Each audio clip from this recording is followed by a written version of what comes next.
Spin dryer na walang power, paano nga ba ayusin? Okay, ayusin po natin, no? Okay, unang is na gagawin mo, bili ka ng tester. Kung wala kang tester, hindi mo kasi masusundan kung wala kang tester, no? Okay, ito yung plug niya. Tester sa online, napakarami, mura lang, no? Sila ko ng times 1K. Okay, tapos malalaman natin kung may reading or wala. Okay, sa magkabila lang ng ating test probe. Ayun. Kasi kapag may tester ka, magagawa mo yung hindi imposible, no? Ayan, no? Okay, so wala po siyang reading kasi hindi po siya yung timer niya, no? So yung timer niya, pipitin natin. Okay, buksan ko yung timer niya, tapos pihitin ko. Ayan, no? So nakapihit na yung kanyang spin timer pero hindi pa rin nagre-reading. Ibig sabihin, walang power nga. Okay? So tester pa lang, nalaman natin kahit na hindi mo siya i-plug sa outlet, no? Ang gagawin natin, kakalasin natin, no? Alam ko, marami sa inyo, sira yung spin dryer. Okay, kapag kalawang na, ang gagawin lang natin, alasin natin to, kuha ka ng plier.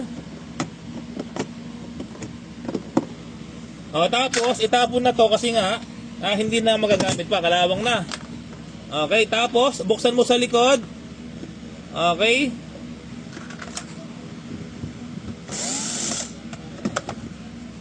Ito po siya, yung wiring niya. Ang gagawin natin ganito, no, para mabilis po tayo. Ito yung dalawang wire na umakyat sa taas. Okay? Putulin natin. Tapos, testerin natin to. Ito, tapos select ng times 1, times 10, times 1, okay lang, no? Continuity lang naman yan. Ibig sabihin ng continuity, kapag may reading, may power, no? Okay? So, ilalagay ko dito, kahit hawakan mo, walang problema. Hawakan natin. Okay, so wala pong reading, no? Ngayon pihitin natin yung kanyang spin timer, mukhang nakapihit na. Okay, tama yung hinala ko, nakapihit na yung spin timer pero ayaw pa rin gumana, walang power. So ibig sabihin, madaling salita, spin timer or door switch yung may problema. Okay, so gagawin natin, ibabypass ko to.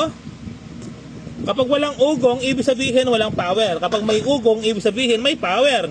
Kapag walang ugong, ibig sabihin ang problema, spin timer. Ayan po, no? Nakarekta, nakabypass. So, hindi ko na sinama to. Okay, paliwanag ko lang.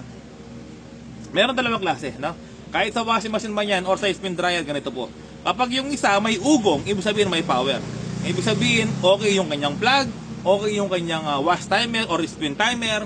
Ngayon naman, kapag may ugong ayaw umikot, i-check mo kung may free wheel. I-check mo kung may free wheel at yung capacitor. Kapag may ugong. Kapag walang ugong, ibig sabihin ng problema, may possible na cordong problema, plug, or may possible na sira yung wash timer or spin timer, or may possible sira yung door switch. Yung kasing dryer, meron kasing tinatawag na door switch yan. Kapag hindi konektado yung dalawa, hindi po gagana kahit okay yung spin timer.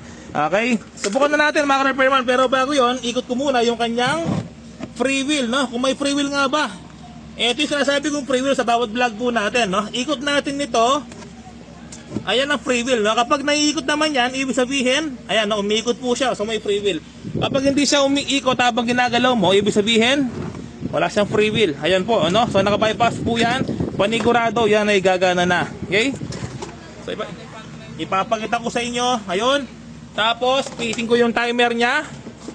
Okay, tapos, i-plug ko na sa outlet, no? Okay, ito na. 1, 2, 3. Ayan, no? Ayan, umikot po siya, no? Ayan, gumana, sir.